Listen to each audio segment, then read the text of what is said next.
Boa noite, meus irmãos. Que a paz do nosso Mestre Jesus nos envolva nesse momento. Que a espiritualidade maior possa nos intuir naquilo que for necessário e útil. Vamos dar continuidade ao estudo do livro No Rumo do Mundo de Regeneração. Livro esse trazido através da mediunidade de Valdo Pereira Franco, pelo espírito Manuel Filomeno de Miranda. Hoje faremos o capítulo 15, A Cidade da Justiça. Esse capítulo, ele, como em todos os outros, Manuel Filomeno de Miranda, ele destaca algum trecho que ocorre no capítulo que está sendo estudado. No nosso caso, em determinado momento existirá essa frase: ninguém consegue ludibriar as leis universais, nem se consegue exceção. Uma frase que é uma realidade, todos nós estamos inseridos dentro dessas leis universais, as leis divinas, e realmente não há diferenciação entre nós. Elas agem de maneira igualitária com todos. E nós vamos observar determinada situação onde isso explica o ocorrido no texto. Manuel Filomeno de Miranda, ele inicia o capítulo dizendo: quando alguém elege trabalhar na vinha do Senhor, não mais dispõe de hora vazia nem desencanto no serviço, porque tudo são oportunidades de reflexão e aprendizagem. É algo comum que observamos nesse trabalho no bem, esse trabalho incessante, mas principalmente todo ele gira em torno, assim como é toda a nossa caminhada, no sentido de aprendermos alguma coisa.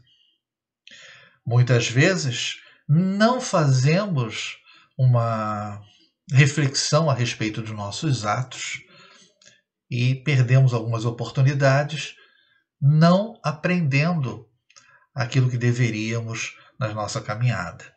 Ele continua: no reduto onde estagiávamos, jamais faltava ensejo de ajudar. As criaturas estão sempre em processos de aprendizagem variada, não lhes sendo poupadas as mais diversas experiências que contribuem para a sua evolução. Posteriormente às comunicações mediúnicas já relatadas, quando foram atendidos o anão e o senhor bispo, recebemos instruções dos programadores das atividades fundamentais para estudarmos a possibilidade de uma visita às furnas onde se refugiavam os espíritos denominados justiceiros. A localização era conhecida pelo irmão Spinelli e principalmente por Eurípides, situando-se em região pantanosa, próximo a uma cadeia de montanhas muito conhecidas. Pela manhã, em nosso setor de trabalho, reunimos-nos e o mentor apresentou uma planta cuidadosa da referida comunidade.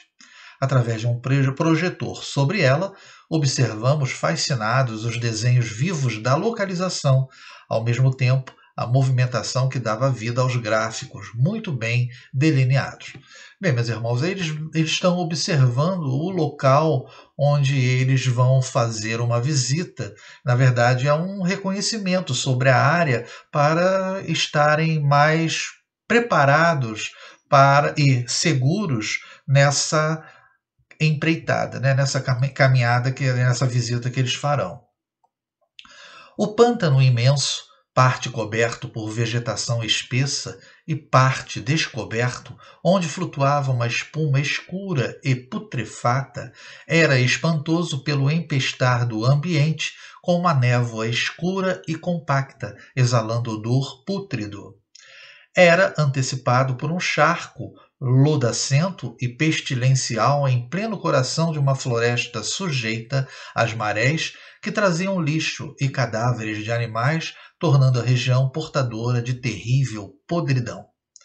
Aves de hábitos necrófagos e de tamanho exagerado voavam em volta, crocitando ameaçadoramente numa região sombria, na qual não penetrava a luz solar. Eles estavam numa caverna, né, nas Furnas, né, como é conhecido, como foi denominado no texto. E esse local era assustador. Seres disformes, ligeiramente parecidos aos biotipos primitivos e peludos, segurando troços de madeira, rondavam a periferia com o exterior na condição de guardas ou vigias.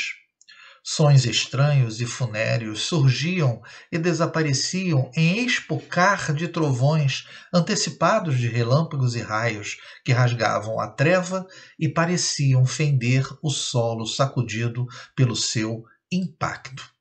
Era semelhante ao período dos primeiros hominídeos, Homo erectus, mais símios que humanos. Então, fica bem registrado aqui por parte de Manuel Filomeno de Miranda que aqueles seres, né, eram aparência primitiva e tinham mais características animalizadas do que humanas. Ainda arqueados, gesticulam com todo o corpo sem poderem articular sons que correspondam à comunicação verbal. Aguaceiros constantes e gelados tombavam sobre a temerária região, tornando fantasmagórica e diluviana toda a área. Essa era a visão da planta apresentada no seu aspecto real, embora no exterior físico essas características permanecessem com aspecto tenebroso. O benfeitor explicava que a construção multissecular fora aproveitada em razão das condições geográficas primitivas e durante séculos, desde o período das invasões bárbaras, e foi sendo ampliada e trabalhada para os fins hediondos a que seria dedicada. É provável que, na extraordinária obra de Dante Alighieri, Virgílio houvesse conduzido o poeta em desdobramento parcial pelo sono a região semelhante na face da Terra, que detém número considerável em diversas partes do planeta, dando lugar à conceituação tenebrosa do inferno. O que ele quer dizer aqui é que na Terra há outros locais, essas cavernas, outros locais semelhantes ao que a gente está observando aqui na descrição de Manuel Filomeno de Miranda. Bem, ele toca aqui em relação à Divina Comédia, né? Vamos fazer uma referência. Essa referência ela se justifica pelas gravuras que nós observamos aqui na tela, né, da representação do local, o inferno trazido por Dante. A Divina Comédia ela é dividida entre inferno, né, purgatório e o paraíso. Então, esse inferno, esse poema trazido, né, onde Virgílio, o poeta romano, faz essa viagem com Dante, caracteriza bem o que nós estamos lendo na descrição dessas furnas, dessas cavernas, onde esse grupo, né, estará fazendo essa visita. O objetivo era encontrar um ponto frágil, continua Manuel Filomeno de Miranda, que nos permitisse adentrar nas imensas fronteiras daquele submundo e, naturalmente, darmos início aos estudos de transladação, em considerando a transformação moral dos seus habitantes aos milhares desde priscas eras antigas, né? Que seria muito mais complexo do que o planificado para produzir-se esse deslocamento físico da comunidade e dos seus habitantes que recalcitrassem ante as providências que os poderiam retirar para reencarnar-se ainda na Terra. Nesse trecho, nós temos aqui um dos objetivos dessa visita, né?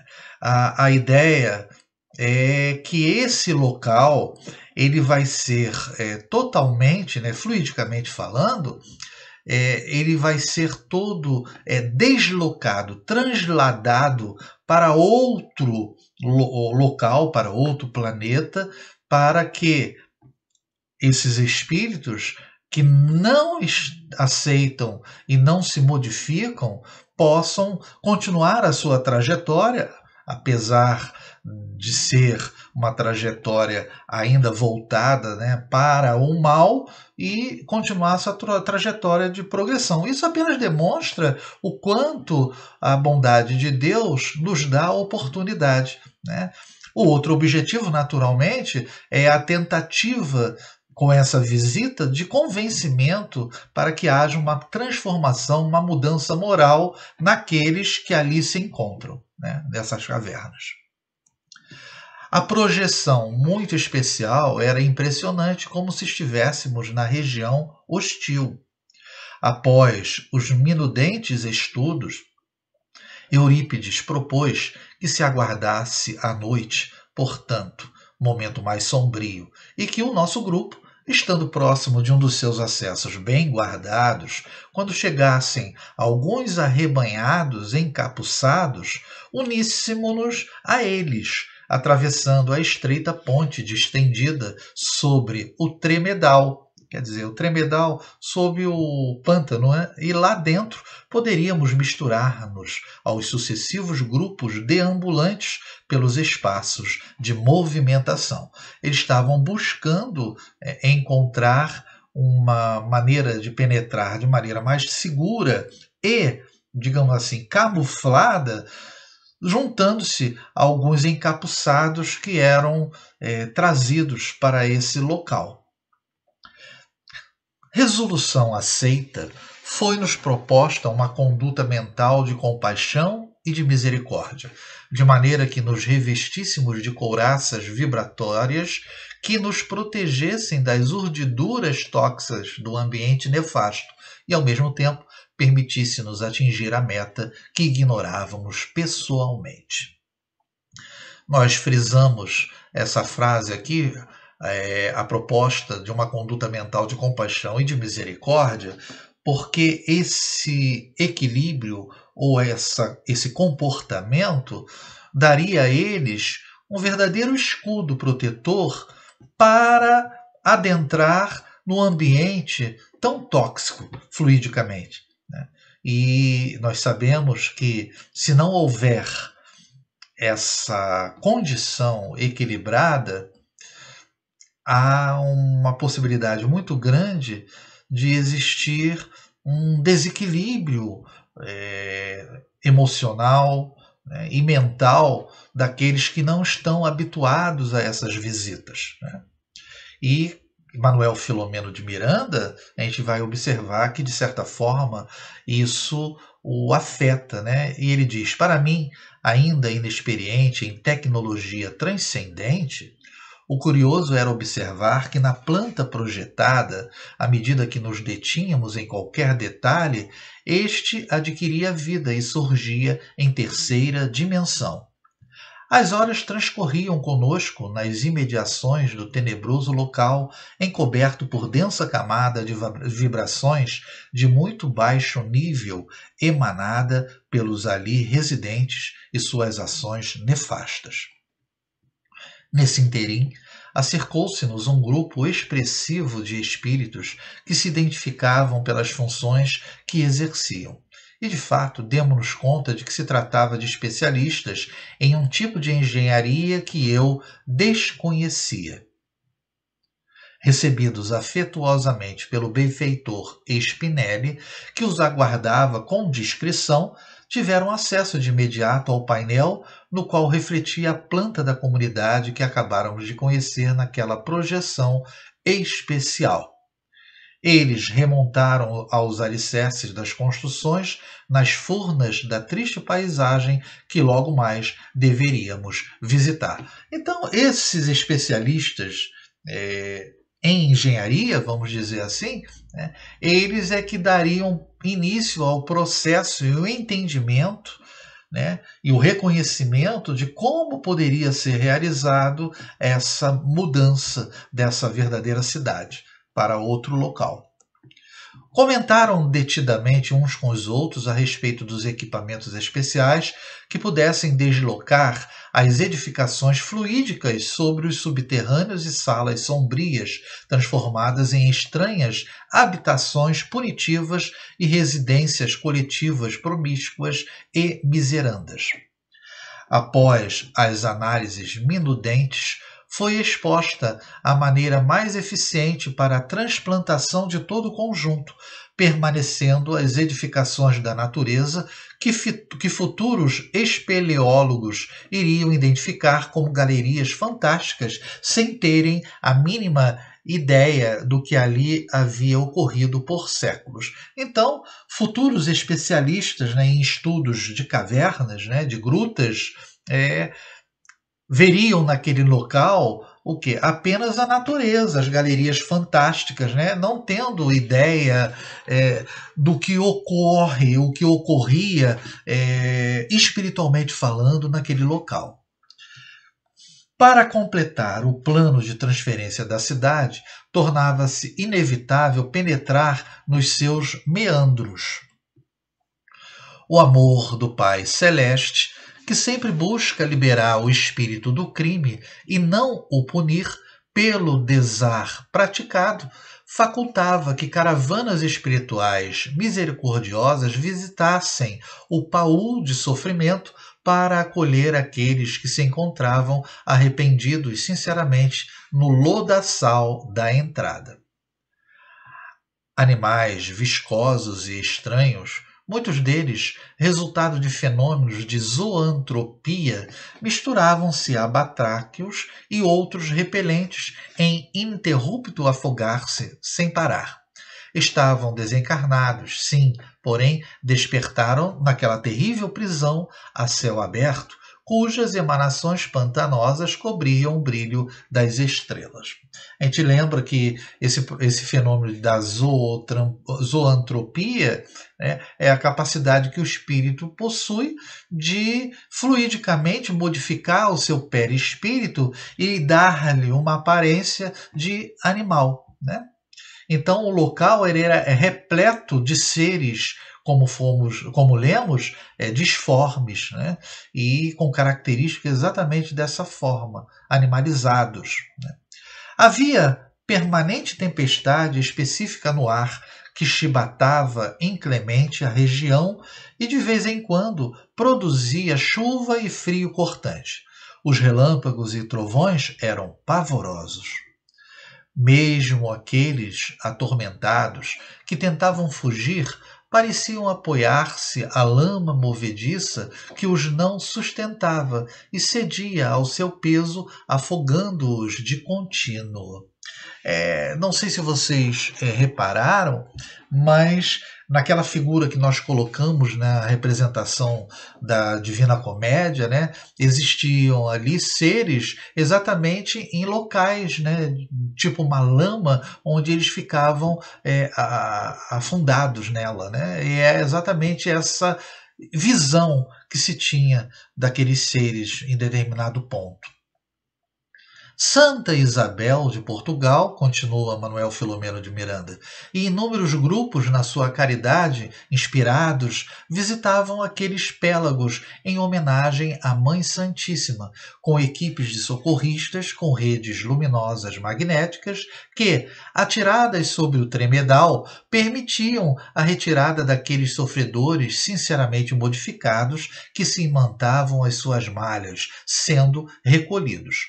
Quando, entretanto, não se tratava de uma transformação interior legítima, rompiam-se as malhas em que se agarravam e voltavam a cair no abismo.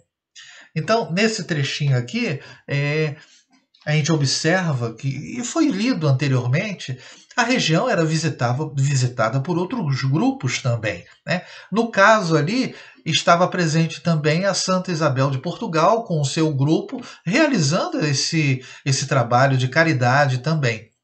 E interessante, né? E por isso justifica aquela frase inicial que colocamos: se não houver uma transformação, como ele coloca, sincera, legítima, esses espíritos não eram arrebatados do local. Né? Por isso que aqui nos diz: ninguém consegue ludibriar as leis universais, nem se consegue exceção. Na espiritualidade, não há como você simular ou fingir aquilo que, na verdade, todos nós somos intimamente. né?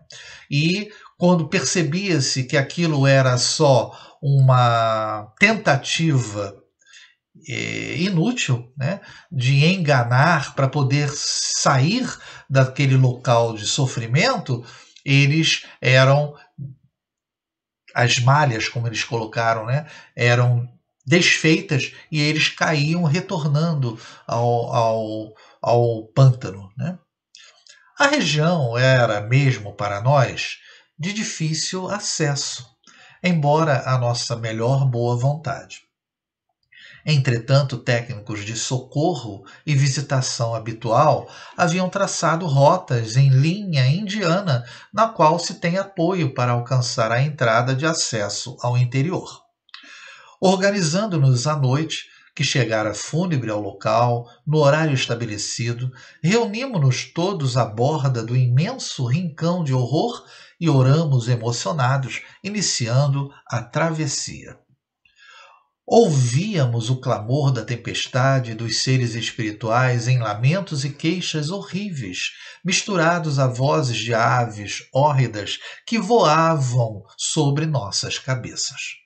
Fôramos advertidos em termos cuidados com o nosso sentimento de compaixão das suas dores, compreendendo, porém, que todos haviam elegido espontaneamente o habitar, porque havia também os farsantes que imploravam misericórdia, conforme as sereias mitológicas do livro A Odisseia, escrito por Homero, que arrastavam com as suas melodias os navegadores distraídos ou curiosos a fim de devorá-los depois. Esse trechinho aqui que eu grifei é interessante porque, inicialmente, nós lemos que ele concita que todos tenham um sentimento de compaixão e misericórdia. E isso seria uma maneira deles se sentirem protegidos, né, e seguros para adentrar as cavernas. Mas aqui ele fala, olha, tenham cuidado com esse sentimento de compaixão. Por que isso? Para que esse sentimento de compaixão não se transforme, não se torne excessivo diante do que eles vão observar, diante daquele sofrimento todo. Para que esse sentimento de compaixão ele tenha que ser o quê? Equilibrado também. Não se torne algo piegas, sentimentalista demais. Né? Porque existe um entendimento, e isso deve ter que existir, ou teria que ter com esse grupo, um entendimento sobre a condição deles ali é fruto das escolhas que eles realizaram. Apesar do sentimento de misericórdia e compaixão do grupo com aqueles, na tentativa de transformação, de modificá-los, né, e de buscar que aceitassem essa transformação e essa mudança, ali existiam espíritos que justamente se encontravam naquela condição pelas atitudes cometidas nas reencarnações, né, pelos hábitos voltados ainda de maneira muito inferior ao mal.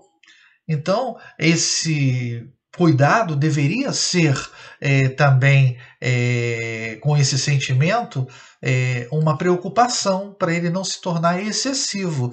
Ele comenta aqui sobre o livro A Odisseia, né, por Homero, onde Ulisses, retornando após a guerra para a sua terra, ele passa por várias aventuras. Em uma das ilhas, né, onde existia o canto das sereias, os pescadores eram arrastados. E da mesma forma, esses espíritos eram o quê? Farsantes. Nós lemos anteriormente que eles tentavam ludibriar, né, simulando uma vontade, uma mudança, uma transformação que não era real. Por isso que eles não saíam da gruta, não saíam das cavernas e retornavam para o pântano, porque não era sincero. Manuel Filomeno de Miranda continua. Vimos vários exemplos de seres chorosos e mistificadores, quer dizer, enganadores, né, que surgiam à nossa frente, inspirando-nos piedade. No entanto, eram ardilosos obsessores, tentando afastar-nos do roteiro de segurança para tombar-lhes nas seduções. Então, observem que eles tentavam enganar não só no sentido de demonstrarem uma situação que eles não possuíam ou não tinham, mas também por serem o quê? Ardilosos obsessores, tentando fazer com que aquele grupo também sentisse as influências sedutoras, né, e desequilibrando todo o trabalho, né? Continuando, com aproximadamente meia hora, atravessamos o charco pestilencial e alcançamos o patamar sólido. Acima da hedionda e sombria entrada, via-se uma tabuleta mal apresentada e grotesca com a inscrição Cidade da Justiça. Embora acostumado a visitar regiões dantescas, um inexplicável horror começou a apoderar-se-me. Vigilante e amoroso, Eurípides percebeu minha angústia e, de imediato, com uma forte vibração mental, instigou-me. Pense em Jesus e seu amor, porque aqui estão em maioria aqueles que o detestam e aqueles que o defraudaram. Então aqui a gente confirma aquilo que havíamos comentado, que Manuel Filomeno de Miranda, ele sente um impacto inicial, né, em relação ao local, e por isso Eurípides faz esse alerta, né? Recompondo-me imediatamente, mantive o pensamento no Sermão da Montanha ao alcance de todos nós, e em número volumoso espalhamo-nos pelos amplos meandros de horror, sabendo a hora do reencontro para o retorno. Cada grupo tinha uma função especial adrede estabelecida.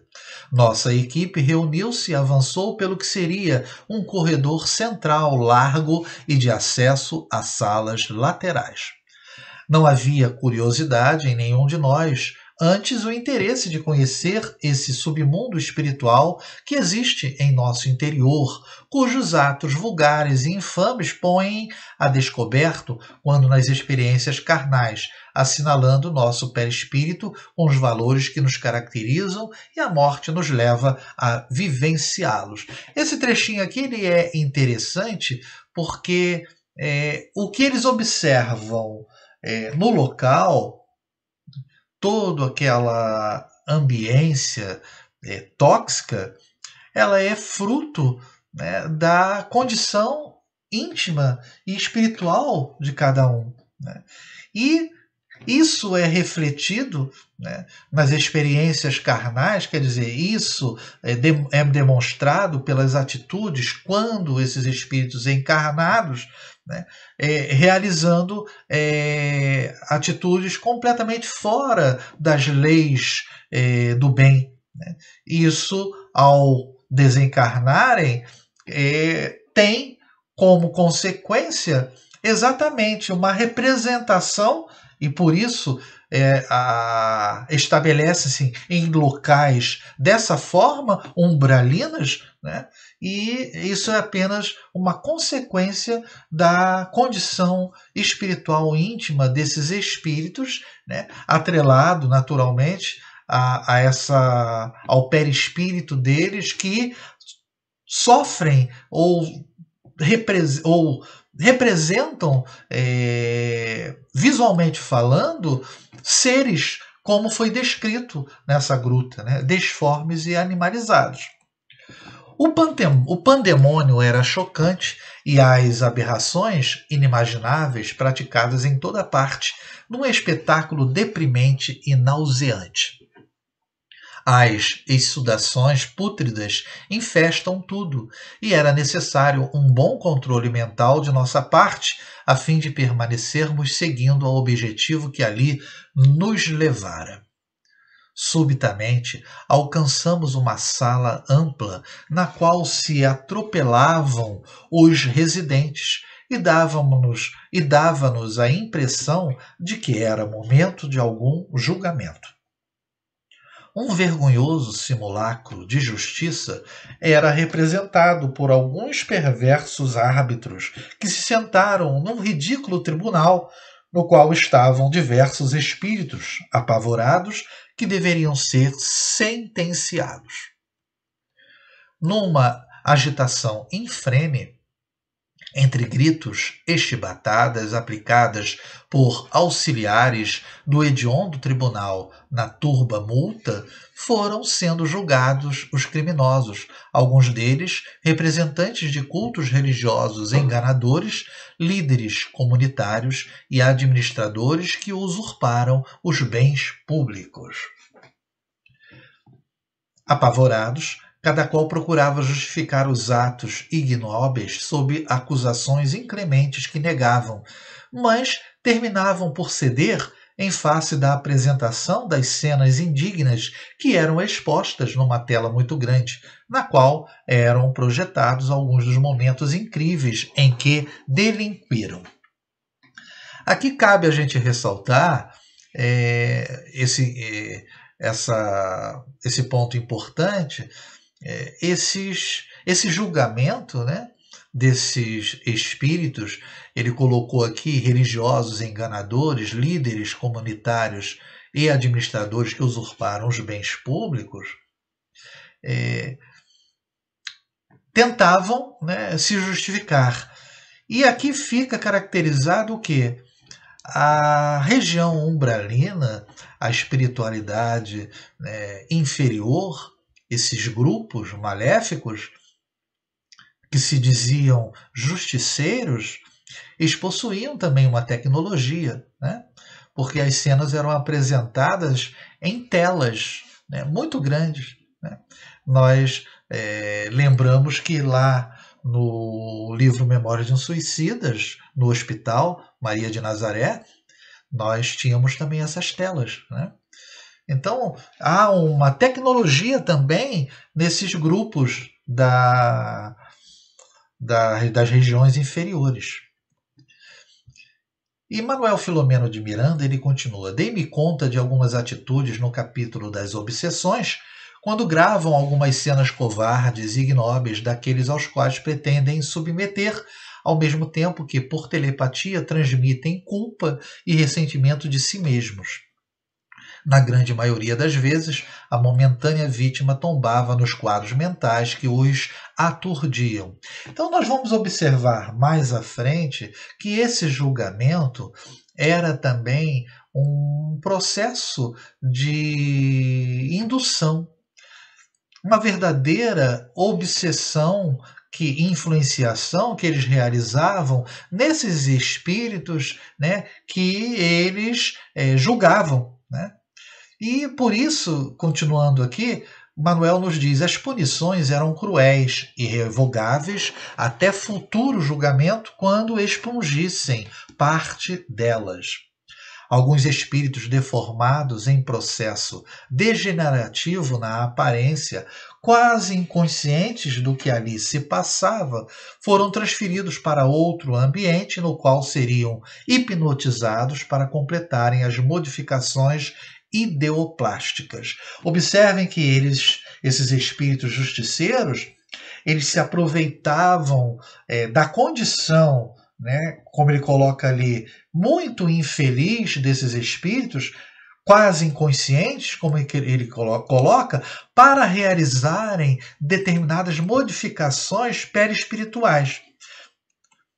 O enfermo, e aí vai ser descrito, era sentado em um tipo de cadeira especial e a ela atado. Colocava-se sobre sua cabeça uma coroa metálica, semelhante à que se aplica nos condenados à morte por eletricidade, e fios pesados se ligavam a equivalentes equipamentos dos justiceiros hipnotizadores. Estes emitiam com força mental: você é um lobo. Todo você freme de forma lupina. Assuma a sua real personalidade. Enquanto as pequenas mudanças que traziam na face eram acentuadas, produzindo a hipnoplastia. Aqui a gente observou como funcionava esse processo, né, de indução. A hipnoplastia, na verdade, é uma palavra que nós não encontramos um significado para ela, nem no dicionário, né, nem no dicionário de Palhano Júnior. O que acontece é o seguinte: através da hipnose, né, hipnoplastia, através da hipnose, eles induziam esses espíritos que estavam praticamente inconscientes, né, sem ter ideia do que estava acontecendo, induziam esse espírito a uma transformação plástica, né, perispiritualmente falando, transformando-o num lobo. Isso vai ocorrer depois deles adormecerem. Eles eram transferidos para uma seção ao lado em sono profundo. E ao despertarem, haviam se transformado nas construções mentais que foram aprimoradas no setor terapêutico. Então a gente observa aqui que a hipnoplastia era uma indução de uma transfiguração, de uma mudança perispiritual desses espíritos. Eles eram uma provocado essa mudança. Na zoantropia, isso muitas vezes é promovido pelo próprio espírito, né? Então não há uma indução, há uma condição, espiritualmente falando, que o espírito próprio transforma ou transfigura, modifica o seu perispírito para aquela imagem, para aquela figura de animal. É uma condição realizada de forma o quê? Voluntária. Aqui não. Esse grupo justiceiro induz aqueles espíritos em processo muito infeliz a se sentirem nessa condição e se transformarem em verdadeiros animais. Manuel Filomeno de Miranda prossegue. Seguimos em frente e vimos verdadeiras celas de presídios insólitos, nos quais, em tumulto e desespero, verdadeiras feras se encontravam detidas. Posteriormente, o abençoado Eurípides esclareceu-nos que, nos períodos graves dos movimentos guerreiros na Terra, essas entidades são liberadas e passam a contribuir com os horrores bélicos. Eu grifei esse pedacinho aqui, são liberadas e passam a contribuir com os horrores bélicos, porque a gente lembra, né, lá no Livro dos Espíritos, na lei de destruição, nas leis, na parte terceira, né, nas leis morais, na lei de destruição, a guerra está ali presente. E a gente, em função de tudo que já vivenciamos e estudamos, né, em relação às guerras na Idade Média, na Antiguidade, as atrocidades que eram realizadas, e até mesmo nas guerras mais recentes, vamos dizer, na Primeira, Segunda Guerra Mundial, de um modo geral, em todas as guerras, né, os horrores eles ocorrem. Quando você observa algumas atitudes no movimento, né, no tumulto mesmo da explosão das batalhas, você se assusta com a capacidade que o homem tem de realizar determinados atos, né? Isso muitas vezes, e aqui ficou bastante evidente, que é associado àquele turbilhão existente na batalha, é associado que uma influenciação por seres dessa natureza que contribuem para que aquele indivíduo realize atitudes que, em condições normais, ele não teria coragem de realizar. Isso apenas demonstra também, de forma muito sutil, como as entidades inferiores, esses espíritos voltados à natureza muito má, eles são instrumentos dentro de um processo, né, necessário, lógico, originado pelo homem, mas necessário porque eles servem de instrumento para a realização de determinadas atitudes e atos e condições, né, que são importantes e devem ser, digamos assim, realizados dentro daquele processo, né? Continuando, Manuel Filomeno de Miranda nos diz: neste momento em que uma tremenda obsessão coletiva avança pelo planeta, São incontáveis os espíritos desse molde moral liberados na hedionda campanha de perversão dos sentidos e sentimentos, na pantomima do ódio contra Jesus e os seus discípulos, nas biografias de caráter destrutivo de mulheres e homens que edificaram o bem na civilização, apresentando-lhes falhas que se encontram na imaginação dos autores, tudo fazendo para confundir.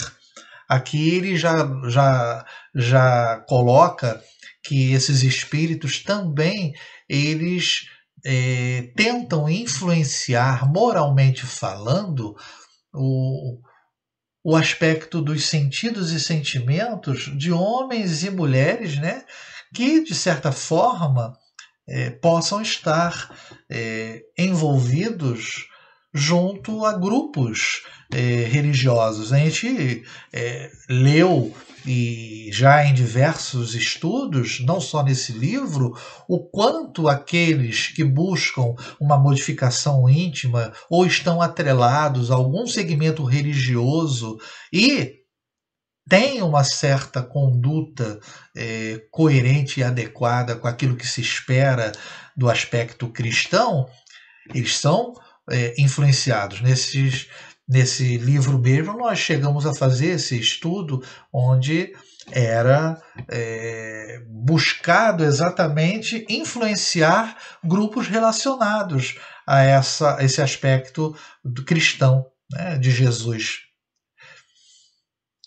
Ele continua, ao mesmo tempo espalham meias-verdades que são mais perigosas do que as negativas, porque transtornam o pensamento e a conduta das pessoas imaturas e ingênuas que ainda não se encontraram. Esse ponto aqui é importante porque há uma diferença entre aqueles que já têm uma posição firme naquilo que acreditam e podem, naturalmente, sofrer desequilíbrios e influências em relação a esses espíritos, né, que buscam justamente esse desequilíbrio, né? Mas aqueles que ainda estão fora desse contexto, estão em cima do muro, vamos dizer assim, não têm uma posição muito firme em relação a comportamentos e até mesmo em relação às suas crenças, esses são facilmente, digamos,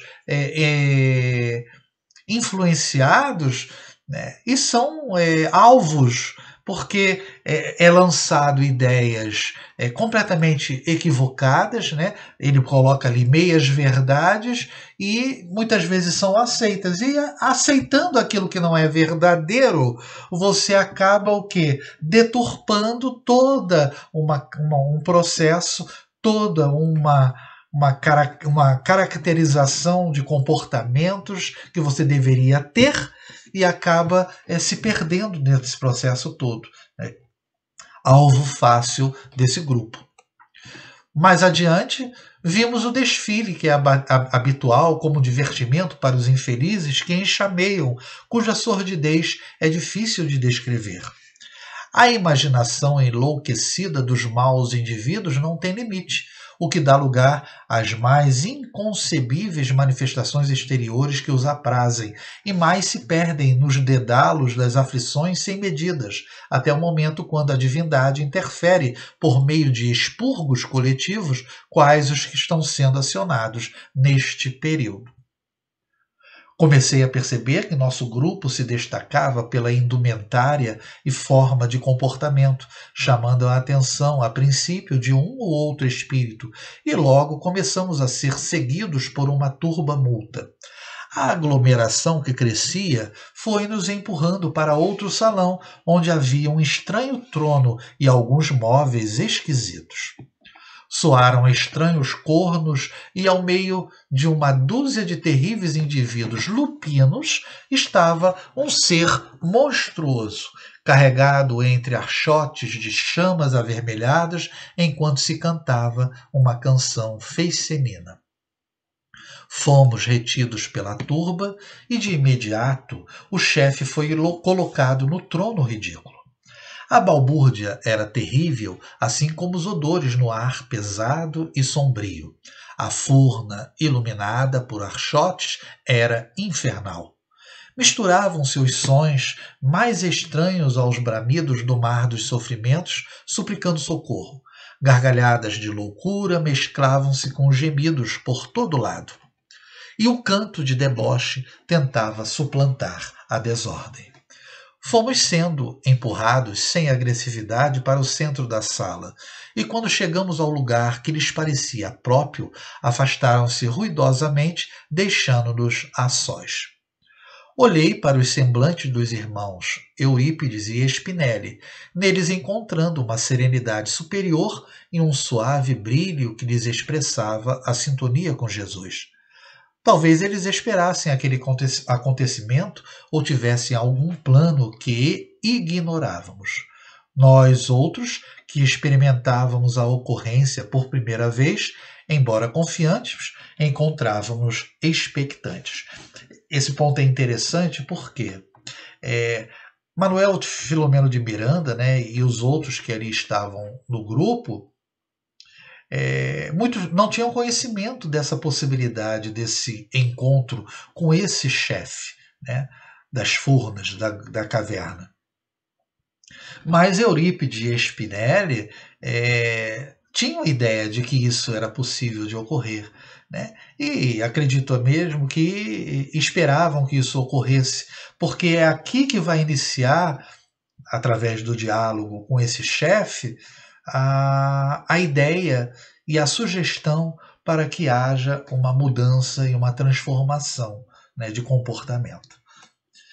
Naquele instante em que a baderna parecia atingir o absurdo, captamos o pensamento vigoroso do mentor que nos convocava a confiança irrestrita no Pai de misericórdia. Uma harmonia sutil banhou-nos e eu lembrei-me do holocausto dos cristãos primitivos. Repentinamente, ao som forte de tambores surdos, houve um inesperado silêncio. O chefe, com aparência tribal, levantou-se e todos se ajoelharam enunciando expressões chulas e de bajulação num espetáculo realmente caricato, ridículo. Ele sentou-se novamente com pompa e aspecto feicenino, como se estivesse divertindo-se com a situação invulgar. Indagou-nos então com uma voz roufenha e ameaçadora.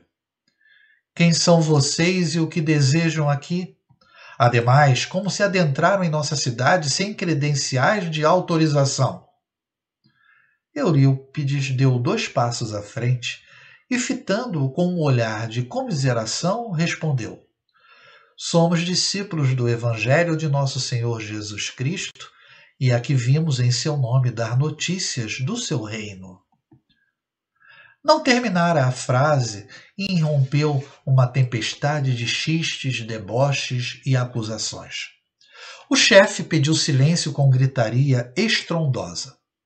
Prossiga, impôs com irreprimível ira. Quais são essas notícias? Sem alterar-se, o cristão primitivo que se não perturbou no passado ante o testemunho glorioso, redarguiu. Estamos atravessando o período denominado como fim dos tempos maus, e logo mais a justiça real será estabelecida nos corações espirituais da humanidade, sem disfarce nem dominação arbitrária que se impõe pela força. Porque esta é tida como a cidade que a ela se dedica, fomos enviados para convidarmos todos ao despertamento da verdade, libertando seus escravos, abrindo as portas dos cárceres, desocupando os antros do que chamam de aplicação das regras dominadoras e facultando aos condenados a oportunidade de arrependimento dos gravames praticados, a fim de reencarnar-se em massa para a redenção nos próximos últimos dias. É importante aqui a gente ressaltar. A ideia ali estou aqui porque aqui é considerada a cidade da justiça, né? Porque essa é tida como a cidade que a ela se dedica, né? Por isso que ele fala dessa forma, né? E ele busca demonstrar o seguinte: olha, estamos aqui para libertar aqueles que desejam se modificar, né, e que possam ter a oportunidade de reencarnar em massa nesses últimos dias. Então, nós ainda estamos recebendo grupos, né, de espíritos que estão reencarnando, né, aqui no planeta, né, para ter essas últimas oportunidades. Ou melhor dizendo, já estão muitos deles encarnados tendo essa última oportunidade, né? E aí, continuando, Manuel Filomeno de Miranda nos diz: não concluiu o pensamento quando alguns bestas feras se aproximaram agressivos e tentaram atacar o nobre missionário do amor, porém se detiveram imobilizados por estranha energia. As agaias e pedras, lixo e quanto estava próximo foi atirado como chuva de ódio sobre nós. Tudo, porém, pairava no ar, escurecendo mais o recinto sombrio. Observem que o primeiro comportamento deles, reação daquela turba, foi agredir através de pedras, né? E o que se tinha à frente.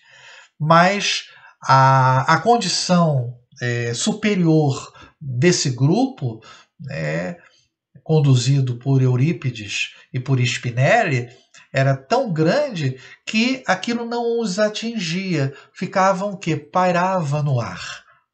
Aquilo não chegava a atingir a ninguém. A cena imprevista causou estupor, especialmente quando o dominador gritou para os seus guardas, alguns com aparência canina, outros lupina, quer dizer, de lobo: arrastem-nos até aqui, mais próximo de mim, para esbofeteá-los. Diversos aproximaram-se com estardalhaço, como se ali fosse uma arena de combate. Porém, quando saltaram sobre o nosso pequeno grupo, ficaram paralisados no gesto ameaçador. Eurípides aproximou-se espontaneamente do palanque onde estava o arremedo de trono e disse com serenidade sublime: aqui vimos em paz, com o objetivo de ajudá-los a mudar de atitude, encaminhando-os à luz do divino amor. E somos agredidos pelo ódio e pelo medo que a todos domina. Jesus é o Senhor e ninguém o vence, porque é a luz do mundo e a porta para a salvação. Por que o odiais? Então aqui nós temos, mais uma vez, bem caracterizado o objetivo, o outro objetivo do capítulo, né, dessa visita à Cidade da Justiça. Transladar a cidade para outro planeta, para outro local, e ajudar aqueles que desejassem aceitar, né, o Divino Mestre, né? Manuel Filomeno de Miranda continua: a algaravia era ensurdecedora. A massa espiritual imensa, porque atraía outros passantes e atormentados, estava enfurecida e descontrolada. Alguns gritavam com medo, supondo de estarem diante de figuras dos deuses mitológicos e devastadores, também infernais e mais poderosos do que esses que os infelicitavam, e ajoelhavam-se arrastando-se pelo piso imundo. Vociferando e com os olhos em brasa, o algoz ergueu sua lança primitiva e o escudo ameaçadoramente, descendo alguns degraus, e vis a vis deteve-se diante do apóstolo sacramentano. Odiamos o seu governante e construímos este reino para a justiça das suas vítimas. Todos aqui que residimos estamos em processo de recuperação dos males sofridos pelos seus representantes. E hoje desejamos que todos vivam o gozo sem fim que ele tentou inibir com a sua falsa pureza. Destruiremos a memória do farsante da cruz, apresentaremos as suas e as misérias dos seus seguidores que foram impostos à sociedade dos tempos passados através da história. Não cessaremos ou diminuiremos o nosso avanço, especialmente do grupo que logo mais seguirá na direção das criaturas humanas para exterminar os desventurados que a eles se apegam.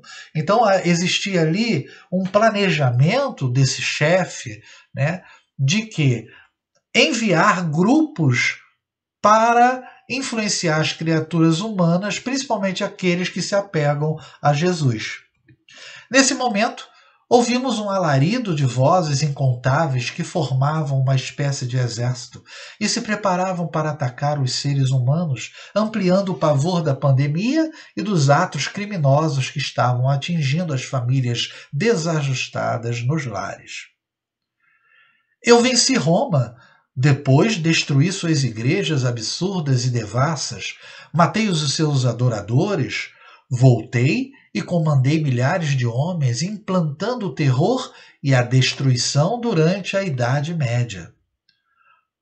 O irmão blasfema a respeito do passado que não anulou Jesus, retrucou-lhe o cristão decidido. Mas o desmoralizamos, renascendo muitos de nós sob a sua proteção e da falsa igreja, reduzindo a crença pela ignorância e pelo ódio. No entanto, adiou Eurípides, ele voltou com seus abençoados discípulos, os missionários, para reabilitar o mundo ingrato, e agora sua doutrina ressurge através de nós, os imortais, quer dizer, os espíritos, né? Ele está comentando sobre a doutrina espírita. Enquanto acontecia o confronto, pude notar a presença na multidão de alguns dos nossos companheiros que aguardavam no local reservado ao reencontro e foram atraídos à sala do formidando debate da luz contra a treva. A situação fazia-se cada vez mais grave, rica da beleza da fé do nosso benfeitor, de tal forma que ante os fatos extraordinários que aconteceram com os agressores, passou a influenciar os tementes encarcerados que não entendiam exatamente a ocorrência. O ambiente tenso e exsudando baixíssimas vibrações ante a mente cristã do nosso grupo foi permeado por tênue claridade, que não apenas se misturava na densa névoa, como envolvia o combatente do Evangelho. Nesse comenos, ouviu-se um estrondo estranho na imensa caverna, que ficou repercutindo nos diversos cômodos, assustando os residentes. Tive a impressão que o furioso controlador da cidade iria atacar fisicamente o antagonista, tão próximo se acercara numa transformação monstruosa de um gigante lendário e destruidor, quando, profundamente compadecido, Eurípides lhe disse: meu irmão, aproveita este momento. Jesus espera por ti. Tende-te a sua misericórdia e liberte-te do ódio que te consome. Nunca, berrou o adversário, persegui-lo-emos até a consumação dele ou a nossa. Não se trata de uma questão banal. São séculos de rancor e luta, sendo que desta vez nossos exércitos espalharão o horror e o crime entre aqueles que se vinculam. Muito em breve daremos as ordens de comando e iremos pessoalmente dirigir a ofensiva. Bem, Eurípides tentou, né, fazer esse convencimento a esse chefe daquela caverna das Furnas, mas foi inútil, né, aparentemente inútil a sua tentativa, né, porque a gente sabe que todo esse processo ele é lento, né? E por mais que haja a negativa, essa tentativa sempre traz alguns frutos, né? Ele continua, né, o chefe da gangue. Não me venha também com truques circenses, paralisando os nossos membros, lembrando-se de que são invasores de propriedades que lhes não pertencem. Desnecessário informá-lo que também disponho de recursos dessa e de outra natureza. Ato contínuo, voltou-se na direção dos espíritos imobilizados em atitude viva de agressividade enunciando algumas palavras cabalísticas e fazendo gestos algo ridículos, devolveu-lhes os movimentos a ponto de tombarem no chão. No mesmo instante, o visitante que representava o Senhor concluiu a nossa visita. Cumprimos com o nosso dever. Ainda é tempo, desde que, ao sairmos daqui, já não teremos alternativa senão transplantarmos a cidade para a região do exílio que receberá os maus. Caminhando vagarosamente entre os aturdidos, alguns choravam e pediam apoio, outros gargalhavam bestializados. Retornamos à entrada, onde encontramos os demais companheiros e fizemos o caminho do retorno. A noite estava banhada pela palidez de uma luz turva que mal se vencia algumas camadas carregadas de densas vibrações inferiores. Bem, meus irmãos, o dever foi cumprido pelo grupo de Eurípides Barçanufo, mas, infelizmente, a maioria daqueles espíritos não aceitou a transformação íntima, a mudança. E a cidade será, como inicialmente planejado, transplantada para outra região. Nossas últimas considerações a respeito desse capítulo giram em torno da justiça, da palavra justiça, da justiça divina. Sempre comentamos que Deus não nos pune e que Ele é justo. Nós observamos pelo capítulo que ele é realizado na espiritualidade, um grupo que se diz justiceiros, agem dessa forma em relação a outros irmãos em situação muito difícil e eles promovem essa justiça, essa falsa justiça, esse comportamento. É para refletirmos de maneira muito intensa, porque nós, mutuamente, estando encarnados ou não, muitas vezes já tivemos condições ou já realizamos atos próximos a esse. Já fomos justiceiros em relação a outros. A convivência que temos uns com os outros provoca em determinadas situações onde, através da nossa imperfeição moral, provocamos a dor e o sofrimento no outro. Isso equivale a dizer que também nós somos instrumentos de Deus nesses momentos, porque a ação indevida, fruto da nossa condição, serve muitas vezes de crescimento ao outro. O outro muitas vezes necessitava passar por determinadas situações que provocamos muitas vezes. Naturalmente que nenhum de nós nasce com essa missão, mas Deus, na sua sabedoria, na sua bondade e na sua justiça, sabe que nós estaremos realizando muitas vezes esse trabalho. Não é Ele que nos pune, nós que nos punimos mutuamente.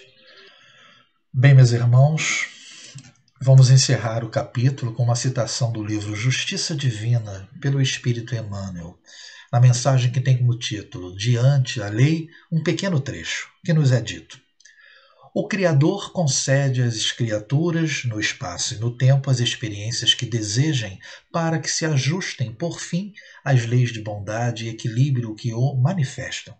Eis porque permanecer na sombra ou na luz, na dor ou na alegria, no mal ou no bem, é ação espiritual que depende de nós.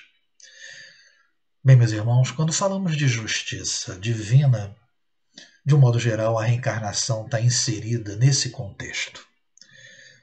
O que nós esperamos e desejamos é que, através das experiências reencarnatórias que ainda virão, que cada um de nós possa se tornar instrumento cada vez mais de amor, de doador, de doação de nós mesmos, daquilo que nós temos de melhor. e que evitemos o nosso passado, que evitemos de sermos, como já fomos, instrumentos de justiceiros, de verdadeiros justiceiros e instrumentos de dor e sofrimento para o outro. Que o amor prevaleça em nós. Agradecemos a oportunidade do estudo, agradecemos a espiritualidade maior, a equipe de Abel Sebastião de Almeida pelas inspirações que nos chegaram, e uma boa noite a todos e muita paz.